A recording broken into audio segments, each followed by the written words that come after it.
Hello students. So students, in the previous class we had completed the chapter that is matter around the sphere, and in that chapter we had discussed about the elements. We have seen what are the compounds and mixture, and how element, compound and mixture differ from each other on the basis of their properties. We have also seen the metals and non-metals and how they differ from each other, as well as then we have started to understand the suspension, colloidal solution and true solution and compare their properties. Finally, we have seen the different separation techniques, the various separation methods that we use to separate the two components from each other, two or more components from each other, and in which we have seen that what are the different separation techniques that we can use to separate the two solids from each other, and what are the different components that we can use to separate one solid and a liquid, if one solid liquid is mixed with each other, and what are the different separating techniques that we can use to separate the two liquid mixture from each other. In the last class, when we were talking about the two liquids, so we say that we can use separating funnel to separate the two immiscible liquid which do not mix with each other. And we have also came to know about the fractional distillation, which is used to separate the two miscible liquid. Now let us move on and start with the new chapter, and that is the fundamental unit of a live cell. Now, the question is here, students, that what is a cell? So, basically, you see that our earth is consisting of a lot of a different kind of a living organisms. So, the organism which can be of a very small size that we cannot see them, okay, means we can see only with the help of a microscope. We are talking about microorganism, or we can see the animals, giant animals, or human being which is more developed, you can say. So different type of a living organisms are present on our earth, and these all organisms are made up of something. And actually it is made up of a very small unit, and that small unit is called as cell. Okay, so the smallest unit by which a living organism is made up of, that is known as cell.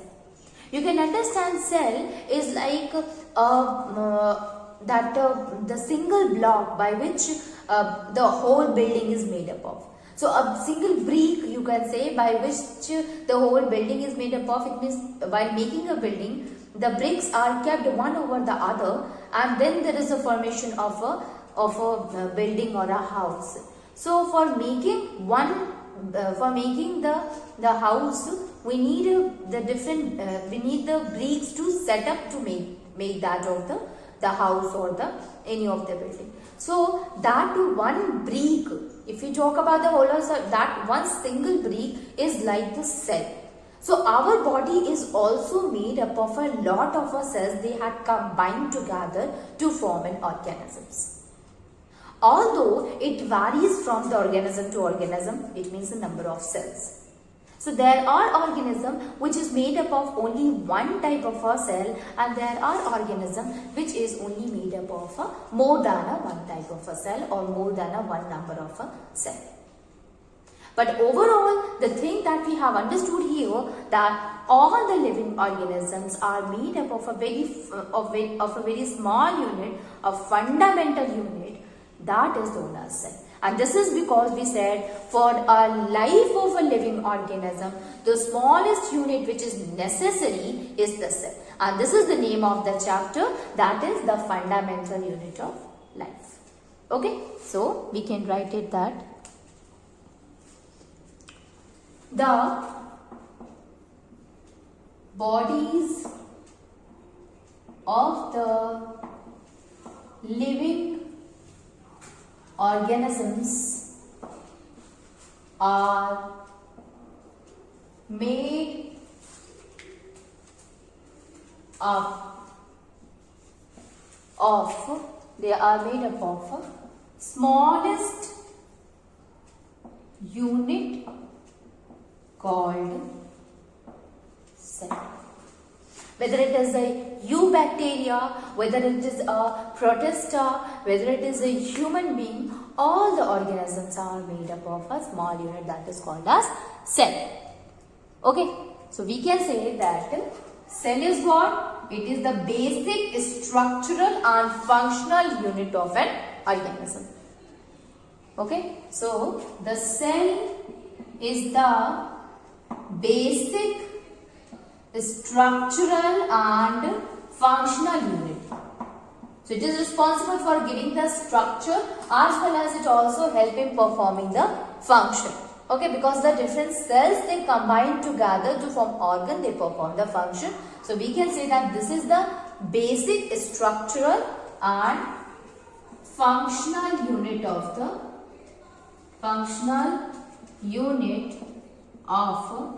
living organism. So whenever the question is there that what do you understand by the cell, you will always write this definition that cell is what? It is the basic structural and functional unit of all the living organism. Now I told you that here in different organism the number of cells also vary. It means there are organisms which is having more than a one cell. There are organisms which is having or which is made up of only one cell.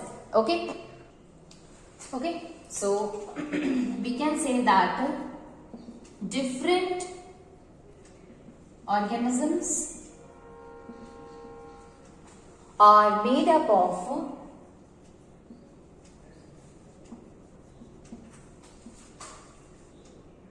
different number of cells.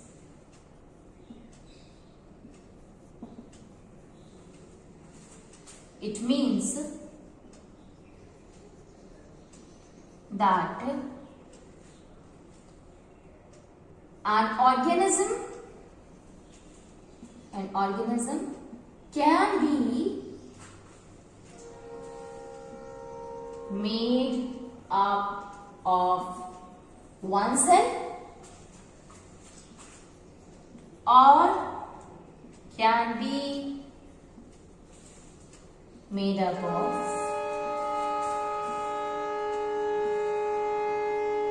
more than a one cell.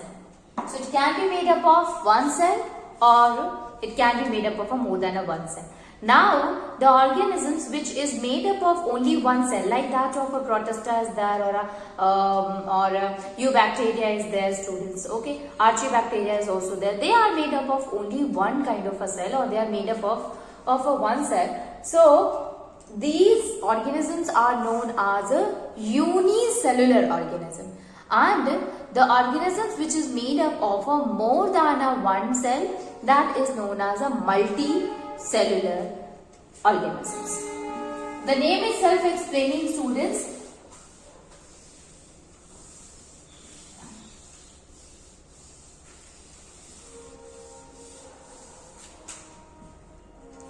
So we can say that the organisms which is made up of one cell is called unicellular organism. That is called as the unicellular organisms. And the organisms which is made up of more than a one cell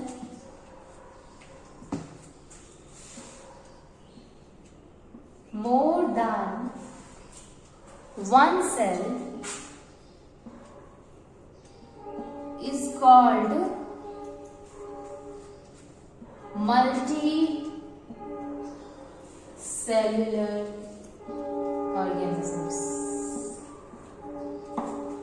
Okay, so organisms which is made up of more than a one cell, that is known as multicellular, and the unicellular, which is made up of one cell. Now, you can see, students, that there is a difference also, because if an organism is made up of more than one cell, so obviously, and different types of a cell, so obviously they are different from that of unicellular. Although the function of the cells, means whatever the things which is present in the cell can be same, means maybe same. Maybe there is some of the cellulars which is not present in the unicellular organisms, but that most of the cell organelles are present in both of them.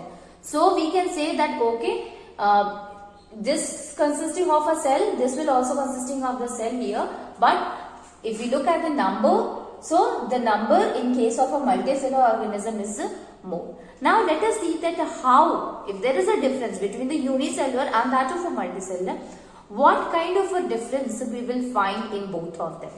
So let us differentiate between that of the unicellular and multicellular. It is important, student, but because most of the time question will be asked that what are the difference between the unicellular and multicellular organisms.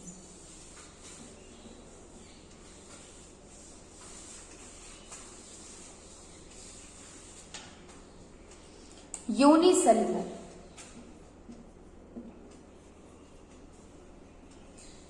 And here it is multicellular.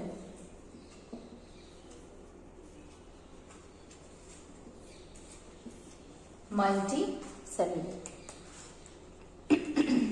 So, the organism which is represented or which is formed of a one cell, that is known as unicellular. The organisms represented by one single cell is called the unicellular organisms. In case of the multicellular, the organisms which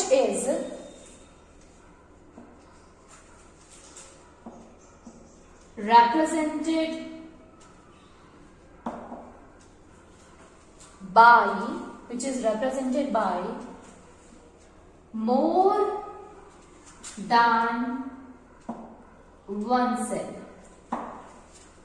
Okay? Or large number of cells.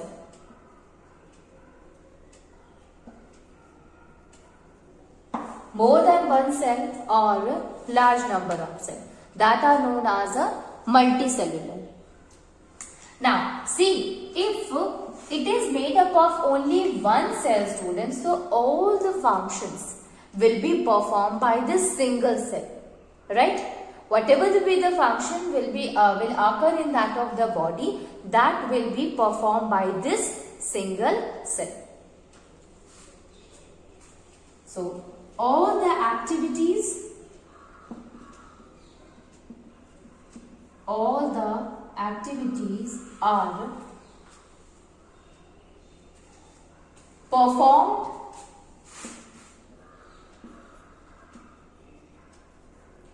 by this single cell, right? But here the single cell will perform few activities only. Okay, because a lot of cells are there, so these cells will going to perform few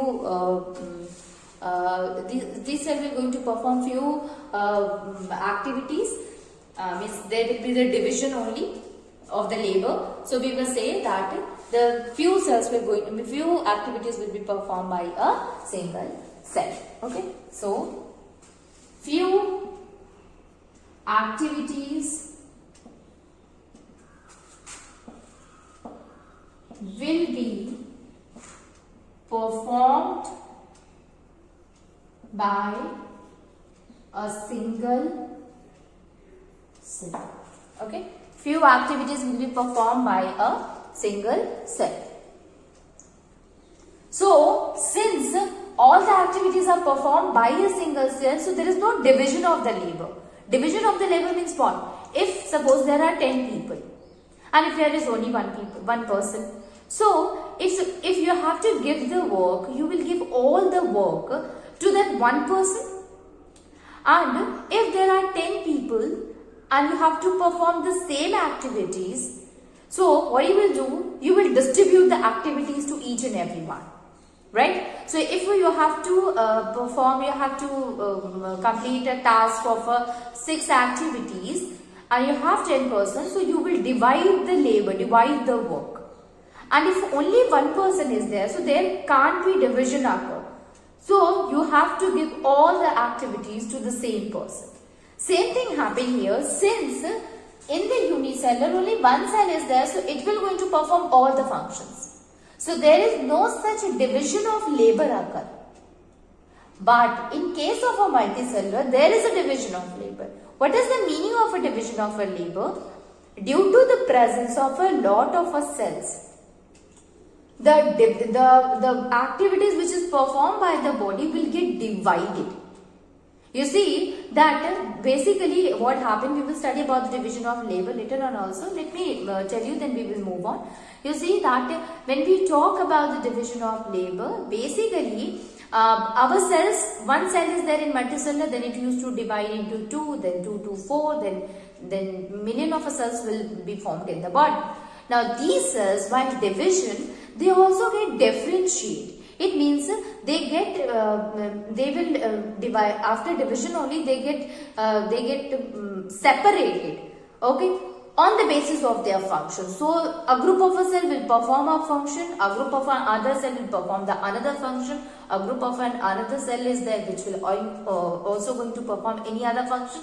So here the group of cells are performing different kind of a function, and these functions are helpful for the survival of a living organism. So here due to the presence of a lot of cells, the labor, the work is divided into the different types of a cell.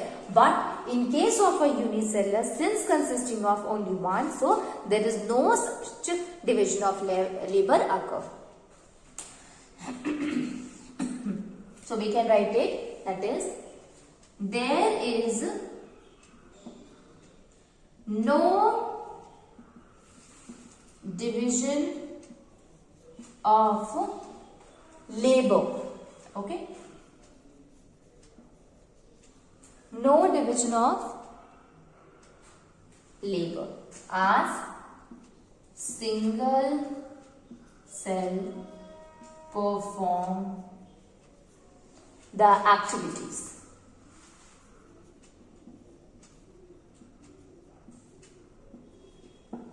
Perform the activities. Here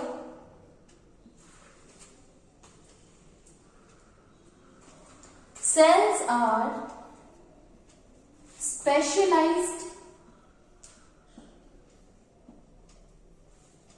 to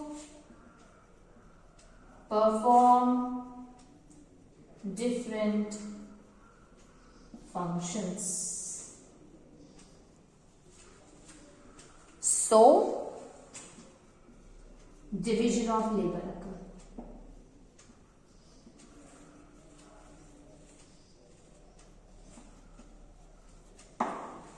Division of labor occurs. Okay. Now let us move to the next one.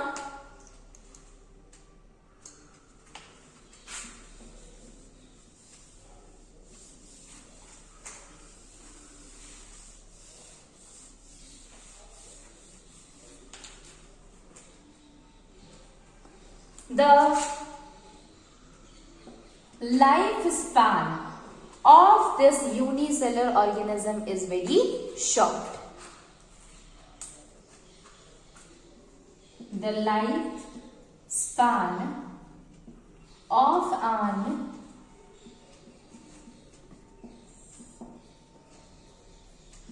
is short. While in case of a multicellular, the lifespan of an individual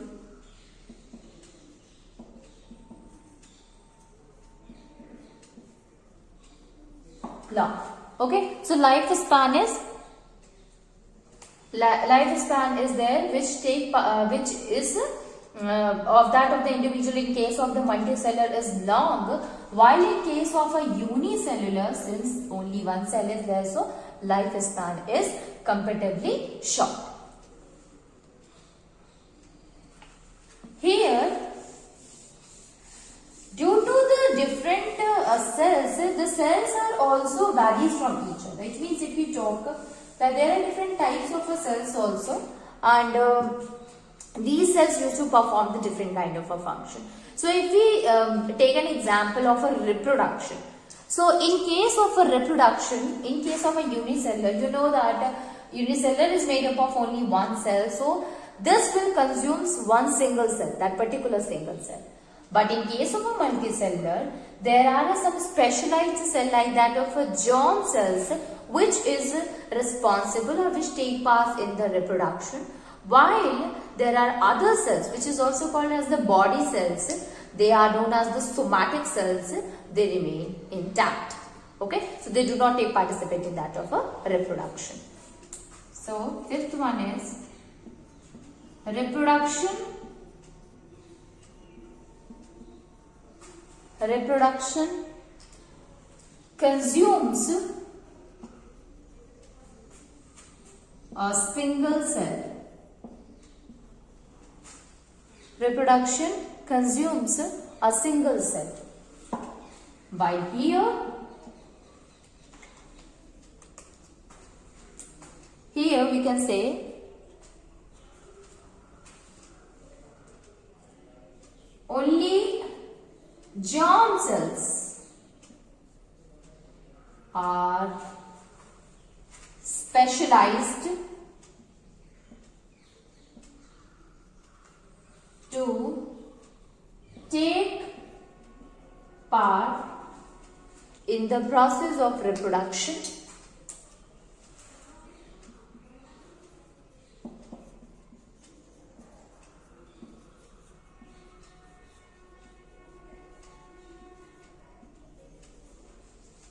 While there are other cells like that of the somatic cells is there, which is also called as the body cells, they remain intact. Okay, they do not take part in the process of reproduction.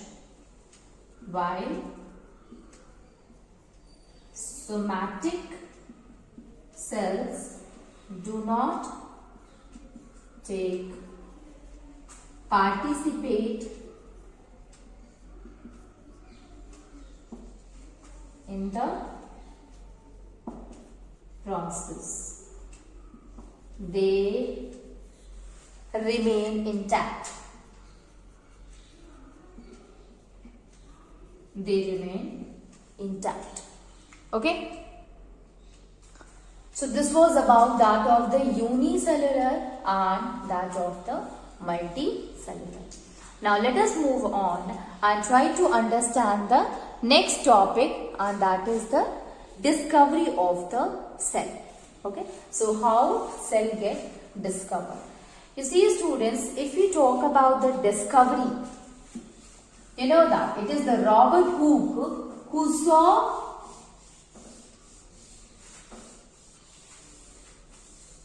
the cell first. But the cell that he observed, that he found, was a dead cell, and that was of a cork. It was a cork cell, dead cork cell was there, and due to which when he looked, he found that it is having a compartment like a structure, and that is why he said that cell is what is a kind of a compartment like structure. Next one is the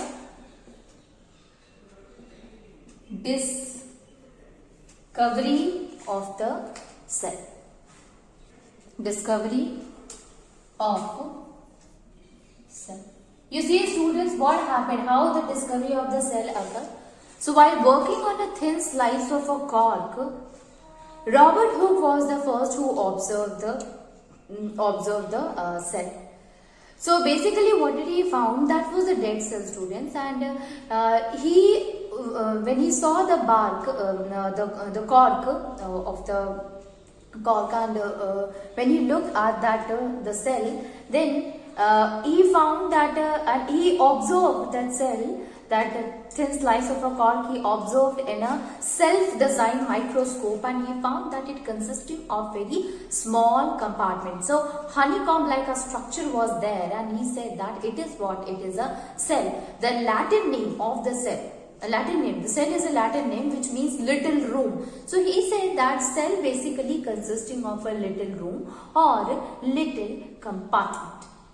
Okay, so he did not explain later on. This was a dead cell only. Later on, Anton van Leeuwenhoek had discovered a microscope, and in his microscope he observed the cell, and that cell was a living cell. So you can say he discovered the living cell, and first of all he found the cell which he observed was a sperm cell, and he observed the sperm. But here also, while working with that, he said that he observed the cell that he observed.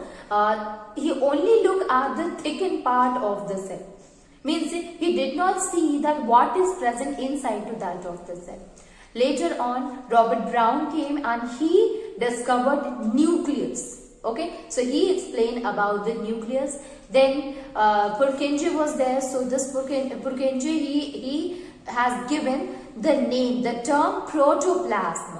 So he explained that the substances which is present inside of the cell is also called as the protoplasm. So he has given the name, that is protoplasm. And finally, Sheldon and Schwann, they came with the theory while working on a plant cell, and that of the animal cell has given a theory that was known as the cell theory. So likewise, the discovery of the cell occurred from a dead cell to that of the nucleus to the protoplasm. Now let us see that what happened. First of all, Robert Hooke. Robert Hooke. So he saw, while working with a cork which resembles the structure of a honeycomb.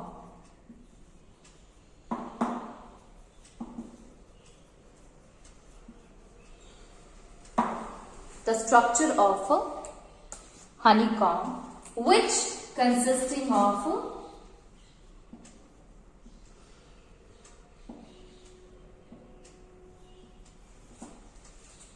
very little compartment.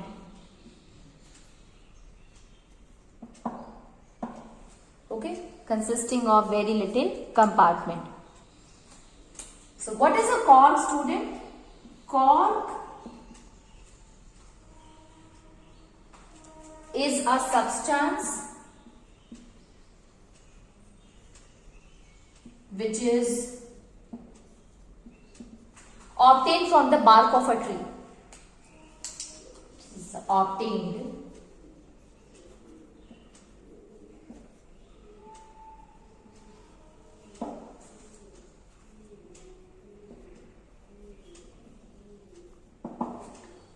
okay.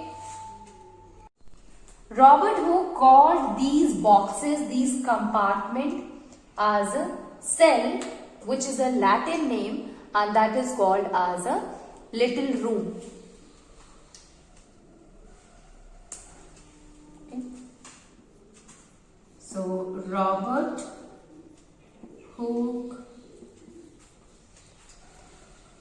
called these compartment as cell, which is a Latin name called as, cell is a Latin name which is called as little room, which is called as the little room. So this was the first time when the Robert Hooke was the person who first of all discovered the cell. Later on it was seen by the Antoine van Leeuwenhoek. Okay.